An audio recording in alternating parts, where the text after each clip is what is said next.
ओम शांति। कर्ज, बीमारी और गरीबी से छुटकारा। बस ये 3 गुप्त शब्द बोलो जो आपका जीवन बदल देंगे। देखिए, क्या आपने कभी वो रात महसूस की है जब चारों तरफ अंधेरा हो, सब सो चुके हों और आप तकिए पर आंखें खोले बस सोचते रहो, अब आगे क्या होगा, मैं कैसे निकलूँगा इस मुसीबत से। कभी-कभी लगता है जैसे ज़िंदगी ने हमें किसी कोने में धकेल दिया हो, जहाँ ना कोई रास्ता है, ना कोई दरवाज़ा।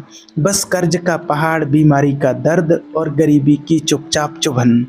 शायद आप इस वक्त आप यही महसूस कर रहे हो। शायद आपके पास अभी डॉक्टर की रिपोर्ट पड़ी है जिसमें बीमारी का नाम देखकर दिल धड़कना भूल गया था, या बैंक का नोटिस जिसमें लिखा है कि अगर कर्ज नहीं चुकाया तो घर छिन जाएगा, या बच्चों की मासूम आंखें जो नई किताबें मांग रही हैं, लेकिन आपके पास देने के लिए एक चुप्पी है।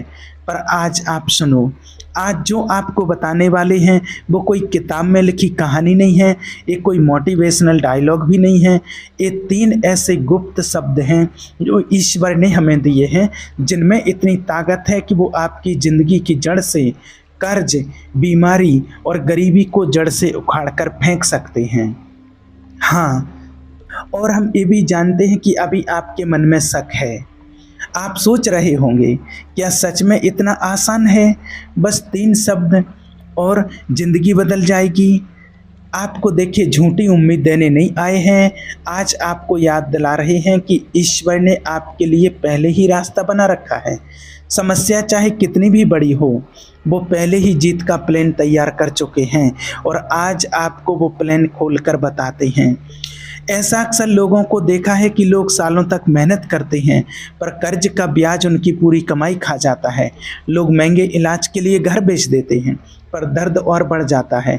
लोग दिन रात काम करते हैं फिर भी महीने के अंत में हाथ खाली रह जाते हैं। क्यों? क्योंकि उन्होंने अपनी लड़ाई इंसानी ताकत से लड़ी। पर जिस लड़ाई का सामना आप कर रहे हो वो आत्मिक लड़ाई है, और आत्मिक लड़ाई सिर्फ ईश्वर के शब्दों से जीती जाती है। पहला गुप्त शब्द है जो आपको अभी थोड़ा सा बताते हैं, और ये अभी आपको सिर्फ इतना बताते हैं कि ये शब्द आपको ये याद दिलाता है कि आप अकेले नहीं हो, आपका सहारा ईश्वर है और वो आपकी ज़रूरत से पहले आपका इंतज़ाम कर देते हैं। आप सोचो, अगर आपके पास ऐसा कोई शब्द हो जो हर बार आपको डर से निकाल कर विश्वास में खड़ा कर दे, क्या आपकी सोच, आपके फैसले, आपका भविष्य नहीं बदल जाएगा? एक माता थी, अच्छी तरह से याद है, उनके पति का बिजनेस पूरा डूब चुका था। कर्जदार दरवाजे पर धमकी देने आते थे और डॉक्टर ने कह दिया था बस कुछ ही महीने हैं। उसकी आंखों में उम्मीद का एक भी कतरा नहीं बचा था, और उनको बताया कि सिर्फ एक शब्द, उनको जो बताया कि आप इसे रोज़ जुबान से बोलो, दिल से मानो और भगवान के ध्यान में अपने मन से ईश्वर को पकड़ लो। और 5-6 महीने के बाद वो माता फिर से सामने आई, पर इस बार उनके चेहरे पर आंसू नहीं थे, होंठों पर मुस्कान थी। पति की रिपोर्ट नॉर्मल थी, कर्ज माफ़ हो गया था और उनके बच्चों के पास नए कपड़े और किताबें थीं। क्या बदला था? बस एक चीज़, उसने ईश्वर के शब्दों को अपने जीवन का हथियार बना लिया था। आज चाहते हैं हम कि आप भी उसी ताकत को महसूस करो। देखिए, हम चाहते हैं कि आपका डर आज टूट जाए, आपका विश्वास आज उठ खड़ा हो और आपकी ज़िंदगी में आज से बदलाव शुरू हो। पर इसके लिए बस आपको ज़्यादा कुछ नहीं कहना है। इस वीडियो में आपको जो बताते हैं बस वो कहना है, और आज आपको वो शब्द गुप्त पहला जो है वो बताने वाले हैं जो आपकी हालत बदलने की चाबी है। धीरे, रुक रुक कर। क्या आप तैयार हो वो सुनने के लिए जो आपकी ज़िंदगी हमेशा के लिए बदल देगा? आज आपके सामने वो राज खोल रहे हैं। पहला शब्द है मेरा परमात्मा अपने धन के अनुसार मेरी सब आवश्यकताओं को पूरी करेगा।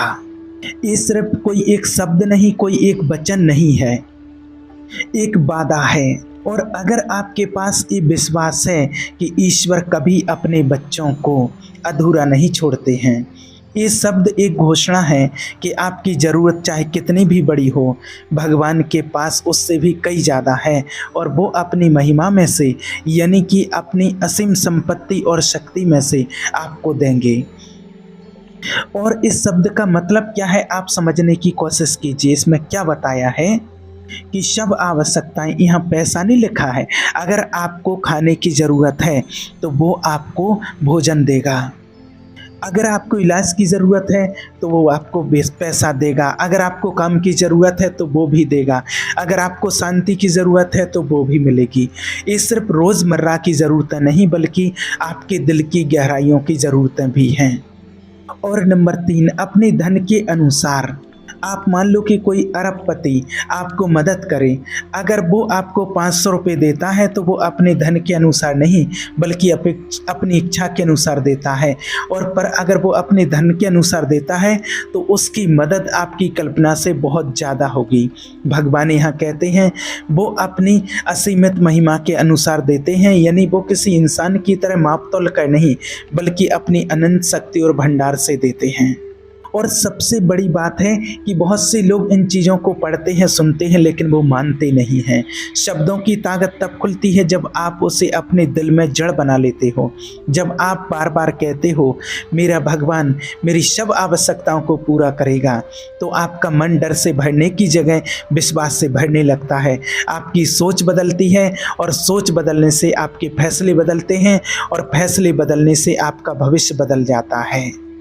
आप विश्वास रखो, जब आप अंदर से अपने मन से पूरी शिद्दत और विश्वास के साथ आप ये मान लेते हैं कि ईश्वर मेरी सभी आवश्यकताओं को पूरी करेंगे, तब आपको लगेगा आपको मौके मिलेंगे और आपको बंद दरवाजे खुले मिलेंगे। इसलिए इसे अपनाने का तरीका है कि रोज़ आप सुबह जब उठते हैं उस टाइम, और अगर ब्रह्म मुहूर्त में तो बहुत ही अति उत्तम है, और रात को जब आप सोते हैं उस टाइम इसे अपने अंदर अंदर बोलो और महसूस करो, ताकि आपके अंदर आप इसको महसूस कर सको और आपका दिमाग इसको याद रखे। और जब आप मेडिटेशन, ध्यान या प्रार्थना करते हैं तब इसका दावा करो, हे प्रभु परमात्मा मैं आपके शब्दों को पकड़ता हूँ और आप मेरी सभी आवश्यकताओं को पूरी करेंगे। और याद रखना कि अगर कोई अंदर में डर है तो अपने डर की बजाय इन शब्दों को बोलो। जब भी कमी का डर आए तुरंत ये शब्द दोहराओ और ईश्वर का आभार मानो, जैसे ही ये पहले से हो चुका है आप ऐसा समझो और वैसे ही आप भगवान का धन्यवाद करो। पहला शब्द आपको ये विश्वास दिलाता है कि ईश्वर आपको कभी खाली नहीं छोड़ेगा। पर क्या होगा जब आपका शरीर बीमार हो और आपका मन हार मानने लगे, तब आपको चाहिए दूसरा जो शब्द आपको बताया है कि जो रोशनी बीमारी में आपको रोशनी बन करके आएगा और आपके शरीर में ईश्वर की शक्ति को छोड़ देगा। हमने अभी तक 2 शब्द देखे। पहला जो कहता है कि ईश्वर आपकी हर ज़रूरत को पूरी करते हैं। दूसरा है जो कहता है कि आप एकदम स्वस्थ और आपकी काया बिल्कुल निरोगी हो चुकी है। पर आओ अब उस तीसरे शब्द पर पहुंचते हैं जो न आपको सिर्फ गरीबी से बाहर निकालेगा बल्कि आपको ईश्वर के आशीर्वादों से ऐसे रास्ते पर खड़ा करेगा जहां कमी कर्ज कभी अभाव में भी लौटकर कभी नहीं आएंगे। व्यवस्था। तीसरा शब्द याद रखना कि भगवान अपने भंडारे में से मुझे इतना देंगे कि मैं दूसरों की मदद करूंगा, मैं दूसरों को उधार दे सकूंगा, लेकिन मैं कभी उधार नहीं लूंगा। देखिए तो हम सभी जानते हैं कि ईश्वर के पास एक उत्तम भंडार है। ये कोई साधारण खजाना नहीं है, ये ईश्वर का खजाना होता है जिसमें हर तरह की आशीषें भरी होती हैं। सिर्फ पैसे नहीं बल्कि अवसर, रिश्ते, अनुग्रह और अनंत स्रोत। जब भगवान वह भंडार हमारे लिए खोलते हैं तो आपके जीवन में ऐसे मौके आते हैं जो इंसानी कोशिश से संभव ही नहीं होते हैं। और गरीबी का असली कारण बहुत से लोग सोचते हैं गरीबी का मतलब बस पैसों की कमी है, लेकिन असली गरीबी है अवसरों की कमी।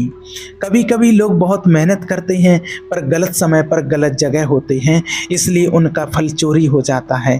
पर भगवान कहते हैं वो सही समय पर सही चीज़ों के अवसर आपके लिए खोल देगा और आपकी मेहनत बेकार नहीं जाएगी, ना आपका बीज सूख जाएगा।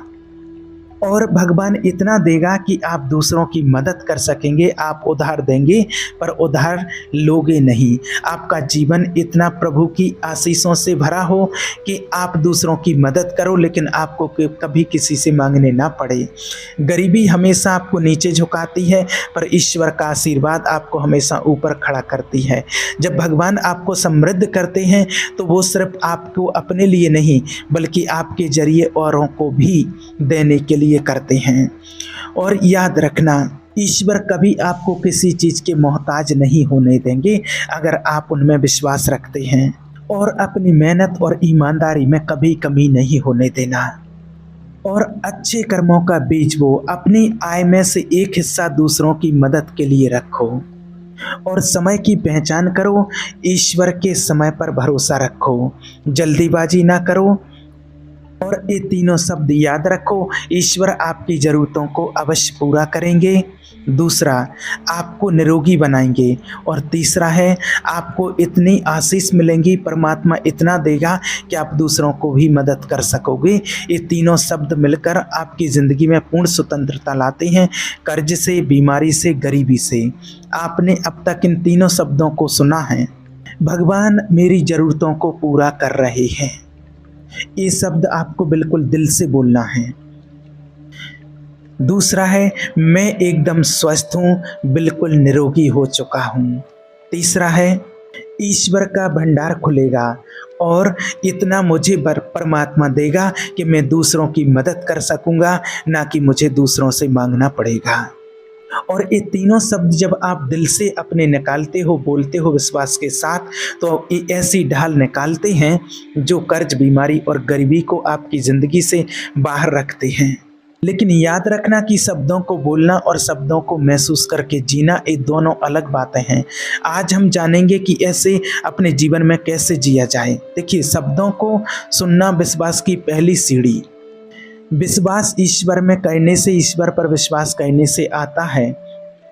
जब बार बार आप ये शब्द बोलते हो और महसूस करते हो तो आपके अंदर एक तस्वीर बनना महसूस होती है। पहले दिन तस्वीर छोटी होती है, फिर बड़ी होती है, और एक दिन आप उसमें जीते हुए अपने आप को देखते हो। और याद रखना, आपके शब्दों में वो ताकत है। जब आप बोलते हो कि मेरी ज़रूरत, हर ज़रूरत को परमात्मा पूरी करते हैं, मैं बिल्कुल निरोगी बन चुका हूँ और ईश्वर का भंडारा मेरे लिए खुला है, तो ये शब्द सिर्फ हवा में नहीं जाते, ये आपके भविष्य को आकार देते हैं। और एक चीज़ याद रखना, अगर आप इन्हें सिर्फ बोलते हो और अपने कर्म में प्रेम, दया और ईमानदारी नहीं रखते हो, तो इन चीज़ों का असर अधूरा रह जाता है। इन शब्दों पर चलना मतलब कि ज़रूरतमंद की मदद करना, अपने स्वास्थ्य का ध्यान रखना, मेहनत में कमी ना करना, प्रलोभन से हमेशा दूर रहना। और आपके पास परिस्थितियों रूपी कितने भी बड़े ताले क्यों ना हो, लेकिन उनकी चाबी एक ही होती है, विश्वास। विश्वास है तो हर समस्या का समाधान मिलेगा। और इन शब्दों को अपने जीवन में लागू करने की आपको आज कुछ कुंजियाँ बताते हैं। पहली है दैनिक प्रार्थना, यानी कि रोज़ सुबह उठने के बाद और रात को सोने से पहले मेडिटेशन करना और इन शब्दों को दोहराना। दूसरा, कृतज्ञता, जो है उसके लिए परमात्मा का धन्यवाद और जो आने वाला है उसके लिए भी। तीसरा, विश्वास का संग, ऐसे लोगों के साथ रहो जो आपको हिम्मत दें, ना कि डराएं। चौथा, बीज बोना, अपनी आय का हिस्सा ईश्वर के लिए, दूसरों की मदद के लिए। और पांचवा, नकारात्मक विचारों से, नकारात्मक लोगों से दूरी। डर और संदेह के शब्द ना सुनो, ना बोलो। और छठवां, शारीरिक देखभाल, स्वास्थ्य को हल्के में ना लो। सातवीं बात है, दूसरों के लिए भी परमात्मा से प्रार्थना करो। और लास्ट में कहें, हे प्रभु परमात्मा, मैं कर्ज, बीमारी और गरीबी से पूरी तरह से मुक्त हूँ। हे प्रभु परमात्मा, मैं आपके बताए हुए मार्ग पर चलता हूँ और मेरे आने वाली पीढ़ी भी आपके ही बताए हुए सद्मार्ग पर चलती रहेंगी। प्रभु परमात्मा, आपका बहुत बहुत धन्यवाद। याद रखो, आज से आपके पास ये 3 चाबियाँ हैं और इन्हें आप रोज़ इस्तेमाल करो और कैसे आपका जीवन बदल जाता है आप खुद देखेंगे, क्योंकि ईश्वर के शब्द कभी खाली नहीं लौटते हैं।